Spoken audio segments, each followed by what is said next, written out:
નમસ્કાર મિત્રો, આજે માં મેલડીએ આ કામરૂ દેશની જે રાણી હતી તેને કુબા સાથે સળગાવી નાખી અને આ ઘટના જોઈ અને એની જેટલી પણ દાસીઓ હતી એ બધી એને છોડાવવાની ઘણી બધી કોશિશ તો કરે છે, પણ આ તો માં મેલડીનો પ્રહાર અને માં મેલડી સામું કોઈની હિંમત થોડી થાય કે માં મેલડીનો પ્રહાર રોકી શકે। અને આખરે આ બધી જ દાસીઓ ઘણી બધી કોશિશો કરી ચૂકી, પણ આખરે કુબા સાથે પેલી ડાકણ બળીને ભસ્મ થઈ જાય છે અને પછી માં મેલડી ડોસી રૂપે આ જેટલા પણ માણસો હતા એ બધાને લઈ અને હવે કામરૂ દેશથી ચાલ્યા છે અને ચાલતા ચાલતા બહાર આવ્યા છે અને પેલા ગામ તરફમાં મેલડી આ બધાને લઈને ચાલ્યા છે અને આ ડોસીમાં કહે છે કે બાબા, અહીંયા જે થોડાક જ દૂર એક ગામ આવેલું છે અને એ ગામમાં મારું મંદિર છે અને ત્યાં મારી ખૂબ જ ધામધૂમથી પૂજા થાય છે। તમે ત્યાં 1-2 દિવસ રોકાજો તો તમને ત્યાં કંઈક નવું જાણવા મળશે કે મારી તમારો સંકેત છે તો જરૂર રોકાઈશું અને પછી જ અમે બધા ભાઈબંધો અહીંયાથી જુદા પડીશું। ત્યારે આ ડોસીમાં કહે છે કે તો ચાલો હવે આપણે એ ગામમાં પ્રવેશ કરીએ અને પછી તેઓ એ ગામમાં પ્રવેશ કરે છે। ત્યાં તો દૂરથી સૌથી પહેલાં કઠિયારો આવતો દેખાણો અને સાથે એની પત્ની પણ છે અને તેઓ ગામની બહાર જઈ રહ્યા છે અને આ બાજુ ગામમાં આ ડોસીમાં અને જેટલા પણ કેદીઓ હતા એ બધા આવી રહ્યા છે।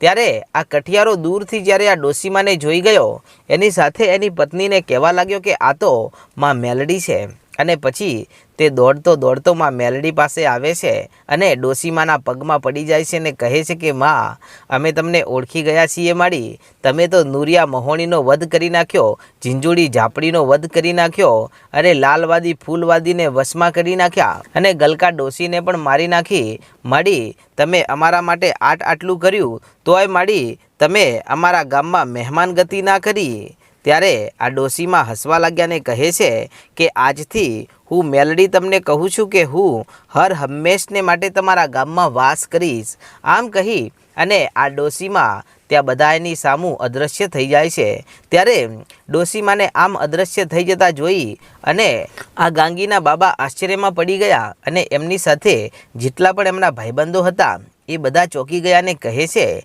કે બાબા, આ શું થયું અને આ ડોસીમાં આમ અચાનક કેમ ગાયબ થઈ ગયા? ત્યારે આ બાબા કહે છે કે ભાઈઓ, એ તો માં મેલડી હતા અને આ દેવી શક્તિના કારણે તો આપણે આ કામરૂ દેશની શક્તિઓ સામે જીત મેળવી અને અહીંયા સુધી પહોંચ્યા છીએ। ત્યાં તો કઠિયારો કહે છે કે ભાઈ, તમે કોણ છો? કે અમે કામરૂ દેશમાં ઘણા દિવસથી સંડોવાયેલા હતા, પણ અમે રોજ રાત્રે માં મેલડીનું સ્મરણ કરતા હતા ને એટલે 80 વર્ષના ડોસી બનીને માં મેલડી અમારી રક્ષા કરવા માટે આવ્યા અને કામરૂ દેશના એક ભાગમાં જ્યાં કામરૂ દેશની ડાકણો હતી અને સમડીઓ બની અને તેઓ નિર્દોષ માણસોને વશમાં કરીને એમની પાસે કામ કરાવતી હતી અને એમને ઢોર મારતી હતી, પણ માં મેલડીએ અમારી અરજી સાંભળી અને એ બધી ડાકણોને વેર વિખેર કરી નાખી છે અને જે એમની રાણી હતી ને એમને તો બાળીને ભસ્મ કરી નાખી છે।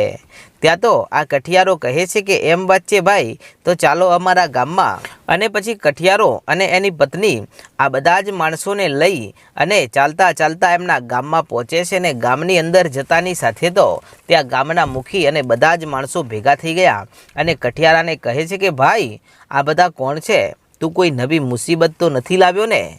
ત્યારે કઠિયારો કહે છે કે મુખી બાપા, પહેલાં મારી વાત તો સાંભળો। અરે આ બધા માણસો હું એટલા માટે લઈને આવ્યો છું કે આ બધાને આપણા ગામ સુધી લાવનાર પેલા ડોસીમાં છે।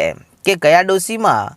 કે હું એ જ ડોસીમાની વાત કરું છું કે જેમણે આ નુરિયા મહોણીનો વધ કરી નાખ્યો હતો ને, એ ડોસીમાં આ બધાને આગળી ચીંધી અને અહીંયા આપણા ગામ તરફ લઈને આવી રહ્યા હતા અને જ્યારે મેં જોયું ને ત્યારે મુખી બાપા એ ડોસીમાં આ બધા માણસોની આગળ આવી રહ્યા હતા અને હું જેવો એમના પગમાં પડ્યો એની સાથે જ તેઓ અદૃશ્ય થઈ ગયા। માટે એમનો એવો સંકેત છે કે આ આપણા જ નહીં, માં મેલડીના પણ મહેમાન છે, માટે આપણે એમનું સ્વાગત કરવું જોઈએ।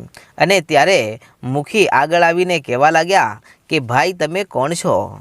ત્યારે આ ગાંગીના બાબા કહેવા લાગ્યા કે હું અને અમારા બધા જ માણસો રહ્યા ને એ તમારા જેવા સાધારણ માણસો છીએ, પરંતુ અમને પેલી કામરૂ દેશની ડાકણો કે જે અહીંયાથી વશમાં કરી અને એમના દેશમાં લઈ ગઈ હતી અને ત્યાં અમને બંદી બનાવ્યા, અમને રાત્રે બળદ બનાવ્યા ને ઢોર માર્યા અને એમના ખેતરો ખેડાવ્યા અને એમણે અમારા ઉપર જે અત્યાચારો કર્યા છે ને એની તો કોઈ સીમા નથી. પણ આ તો સારું થજો માં મેલડીનું કે અમે રોજ રાત્રે માં મેલડીનું સ્મરણ કરતા હતા અને એ સ્મરણના કારણે માં મેલડી અમારી વારે આવ્યા અને અમે બધા જ માણસો આજે માં મેલડીના પ્રતાપે આઝાદ થઈને અહીંયા આવ્યા છીએ. ત્યારે આટલા શબ્દો સાંભળી અને આ કઠિયારો કહે છે કે મુખી, આ માણસો શું કહેવા માગે છે, એમનો સંકેત તમને ખબર પડે છે? ત્યારે મુખી કહે છે કે ના, મને કાંઈ ખબર પડતી નથી.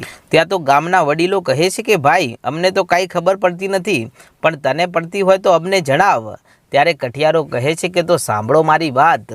આ બધા જે આવ્યા છે ને તેમને માં મેલડીએ કામરૂ દેશમાંથી છોડાવ્યા છે અને આપણી ભક્તિથી કે પછી આપણા બોલાવાથી માં મેલડી અહીંયા નહોતા આવ્યા, પણ આ તો 6 મહિનાથી આ બાબા અને એમના જે માણસો છે ને એમના ઉપર પેલી કામરૂ દેશની ડાકણો અત્યાચારો કરી રહી હતી ને, માટે એમને આઝાદ કરાવવા માટે અને એમનો પોકાર સાંભળી અને માં મેલડી કામરૂ દેશમાં આવ્યા હતા. અને જેવા કામરૂ દેશ તરફ આવ્યા અને સૌથી પહેલાં આપણું ગામ એમના નજરે પડ્યું અને નજરે પડતાની સાથે માતાજીએ જાણી લીધું કે આ નુરિયાના ત્રાસથી તો હવે આ ગામ આખું ઉજ્જડ થઈ જશે ને કોઈ બચશે નહીં. તેથી સૌથી પહેલાં માતાજીએ આપણને ગામ લોકોને બચાવ્યા અને પછી માતાજી આપણને બચાવ્યા પછી એ જ ડોશીના રૂપે તેઓ આ બાબાની પાસે પહોંચ્યા હતા અને આ બાબા અને એમના સાથી મિત્રોને બચાવી અને અહીંયા આપણા ગામમાં મહેમાન ગતિ કરાવવા માટે લઈને આવ્યા છે. ત્યારે મુખી કહે છે કે એમ વાત છે તો કાંઈ વાંધો નહીં. અરે આ બધા જ માણસોને આપણા ગામમાં આશરો આપો અને બધાને જે મન ભાવતા ભોજન હોય એ ખવડાવો અને એમને જે જોતું હોય તે આપી દો અને એમાં જ આપણી ભલાઈ છે. અને પછી મુખી કહે છે કે બોલો બાબા, બીજું તમારે કાંઈ જોઈએ છે ખરા? ત્યારે આટલા શબ્દો સાંભળતા તો બાબા બોલ્યા કે હા, શું આ ગામમાં માં મેલડીનું મંદિર છે? મને એ ડોશીમાં કહેતા હતા કે આ ગામમાં મારું એક મોટું મંદિર છે અને અહીંયા તમે રાતવાસો કરજો, તમને કાંઈક નવો ચમત્કાર જોવા મળશે. તો શું આ વાત સાચી છે કે અહીંયા માં મેલડીનું કોઈ મંદિર છે? ત્યાં તો મુખી કહે છે કે હા, અમારા ગામમાં નાનકડી માં મેલડીની ડેરી છે અને ત્યાં આખું એ ગામ સાથે મળી અને માતાજીને રોજ રાત્રે જમાડે છે, ધૂપ દીવા કરે છે અને પછી જ પોતે જમે છે. ત્યારે બાબા કહે છે કે મારે ત્યાં માં મેલડીના દર્શન કરવા માટે જવું છે, મને ત્યાં લઈ ચલો. ત્યારે આ બાબા તો ત્યાં ચાલ્યા છે, પણ એમની સાથે સાથે જે એમના સાથી મિત્રો હતા એ બધા જ સાથે મળી અને ત્યાં પહોંચે છે અને માં મેલડીનું જે મંદિર છે ત્યાં પહોંચીને બધા જ માણસો સાથે મળીને દર્શન કરે છે અને પછી ત્યાં રાતવાસો રોકાય છે. અને રાતવાસો રોકાતાની સાથે ત્યાં ગામના સૌ માણસો પૂછે છે કે આ મહેમાનને અમારા ઘરે જમાડીશું? તો બીજો કહે છે કે અમારે ત્યાં જમાડીશું. ત્યાં તો કઠિયારો કહે છે કે આ તો માં મેલડીના મહેમાન છે, માટે એમને તો હું જમાડીશ. પણ ત્યાં તો બાબા કહે છે કે સાંભળો મારી વાત, આ ગામના સૌ ભેગા મળી અને એક જ રસોડું બનાવો અને આખું ગામ સાથે મળીને જમીએ. અને આજે અમે અહીંયા રાત રોકાણા છીએ ને, તો માં મેલડીએ કહ્યું છે કે આજે તમે બાબા અહીંયા રાત રોકાશો ને તો તમને આ ગામમાં કાંઈક ચમત્કાર જોવા મળશે. ત્યારે મુખી કહે છે કે એમ વાત છે? ત્યારે ગાંગીના બાબા બોલ્યા કે હા, અને જરૂર માં મેલડી કોઈક તો ચમત્કાર અહીંયા રચશે અને ગામનું ભલું થાય ને એવું કાંઈક માં મેલડી કાર્ય જરૂર કરશે. કે તો એ તો વાંધો નહીં, પણ માં મેલડીનું મંદિર અહીંયા છે ને તો ગામમાં કોઈ વાતે કોઈને તકલીફ નથી. અરે તમે આરામથી અહીંયા રહો. અને આમ કહીને રાત પડી અને રાત્રે બધા જ માણસો ભોજન બનાવે અને ભોજન બનાવ્યા પછી સૌથી પહેલાં માં મેલડીને ભોજન ધરાવે છે અને ભોજન ધરાવ્યા પછી આખું એ ગામ સાથે મળી અને સૌથી પહેલાં આ ગાંગીના બાબા અને એમના જે સાથી મિત્રો હતા એ બધાને પેટ ભરીને જમાડે છે અને પછી આખું ગામ સાથે મળીને જમે છે. ત્યારે ગામ કહે છે કે આજે પહેલી વાર અમે આમ સાથે મળીને જમ્યા ને તો એમાં અમને ઘણો આનંદ આવ્યો છે અને આવું એક જ ગામમાં રસોડું બનાવવાનું શીખવા મળ્યું છે. તો બાબા તમારા વિચાર કેટલા સારા છે. ત્યારે ગાંગીના બાબા કહે છે કે આ બધો તો માં મેલડીનો પ્રતાપ છે, નહીતર તમારું ગામ અહીંયા આટલું દૂર અને અમે અહીંયા તમારા ગામમાં ક્યાંથી આવી શકીએ? પણ આ તો માતાજી ધારે તો થાય.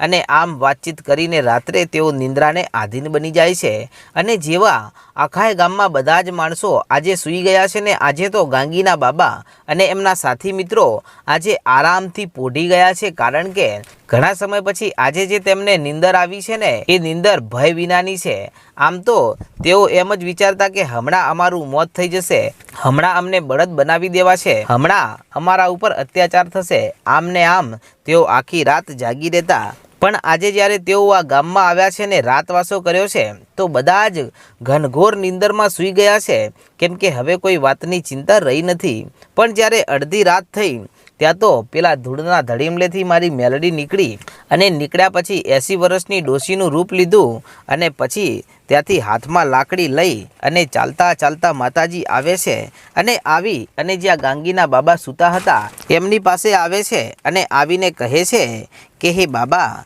જાગો છો કે પછી સૂતેલા છો? અરે તમારા સમાચાર પૂછવા માટે આજે હું માતા મેલડી આવી છું કે માડી આજે ઘણા સમય પછી આવી ઘનઘોર નીંદર આવી છે, કેમ કે આજ દિવસ સુધી તો એમ હતું કે હમણાં મરી જશું, હમણાં મરી જશું। હવે આ ગામમાં આવ્યા પછી અમારી બીક ભાગી છે। ત્યારે માં મેલડી કહે છે કે બાબા, આજે હું તમને એક વાત કહેવા આવી છું અને તમારે એક કામ કરવાનું છે અને એ કામ કરવાથી આ ગામનું ખૂબ મોટું ભલું થવાનું છે, માટે બોલો બાબા, તમે આ કાર્ય કરશો? કે હા માડી, જો ગામનું ભલું થતું હોય તો હું કેમ ના કરું? અરે ગામ લોકોનું ભલું કરવા માટે તો મેં આ વિદ્યાઓ શીખી હતી અને જે મેં કાર્ય કર્યા છે ને એમાં માત્ર ને માત્ર ગામ લોકો અને લોક કલ્યાણનું ભલું થાય ને એવા જ મેં વિચાર કર્યા છે ને કામ કર્યા છે। ત્યારે માં મેલડી કહે છે કે તો આ ગામમાં હું એક ચમત્કાર કરવાની છું અને એ ચમત્કારનું નિમિત્ત તમારે બનવાનું છે। કે બોલો માડી, શું કરવાનું છે? તો મિત્રો, આજની રાત્રેમાં મેલડી કેવો ચમત્કાર કરવાની છે અને આ ગામમાં શું નવું થવાનું છે એનો ઇતિહાસ આપણે આગળના ભાગમાં જોશું। ને તમે આપણી ચેનલ પર પહેલીવાર આવ્યા હોય તો આજે જ આપણી ચેનલ રાજા મેલડીને સબસ્ક્રાઈબ કરી નાખો। જય માતાજી।